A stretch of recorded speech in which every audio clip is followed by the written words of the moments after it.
আজকে আমরা জানবো কবুতরের বাচ্চার ট্রিটমেন্ট সম্পর্কে। তবে সবচেয়ে ভালো কথা হচ্ছে ট্রিটমেন্ট করার আগে প্রতিরোধ ব্যবস্থা ভালো করা। তো সবাইকে স্বাগতম আমাদের চ্যানেলে। আপনি যদি চ্যানেলটি সাবস্ক্রাইব না করে থাকেন অবশ্যই সাবস্ক্রাইব করবেন। আজকে আমরা আলোচনা করব কবুতরের বাচ্চার সুস্থতা নিয়ে বা ট্রিটমেন্ট নিয়ে। তো জন্মের থেকেই যদি কবুতরের বাচ্চা সুস্থ থাকে তাহলে তো আর ট্রিটমেন্টের প্রয়োজন হয় না। তো আসুন কবুতরের বাচ্চার যত্ন কিভাবে নিতে হয় সেই বিষয়টি আগে জানি। পায়রাছানার যত্ন নেওয়া খুবই গুরুত্বপূর্ণ, বিশেষ করে তাদের জীবনের প্রথম কয়েক সপ্তাহে।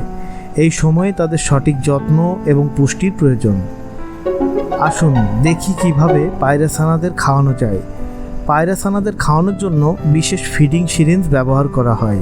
সিরিঞ্জে নরম খাবার ভরে ধীরে ধীরে ছানার মুখে ঢুকাতে হবে। কিভাবে খাবার প্রস্তুত করবেন তা দেখে নেই। ছানাদের জন্য সাধারণত ভেজানো মটরশুঁটি, ছোলা এবং বিশেষ পায়রা ফিড ব্যবহার করা হয়। খাবারটি ভালোভাবে মিশিয়ে নরম পেস্ট তৈরি করুন।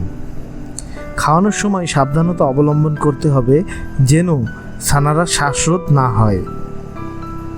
ছানার মুখ খোলার সময় ধীরে ধীরে খাবারটি তাদের গলায় প্রবেশ করান। ছানাদের বাসার পরিচ্ছন্নতা অত্যন্ত গুরুত্বপূর্ণ। প্রতিদিন বাসাটি পরিষ্কার করুন এবং পরিষ্কার কাপড় বা কাগজ দিয়ে ঢেকে রাখুন।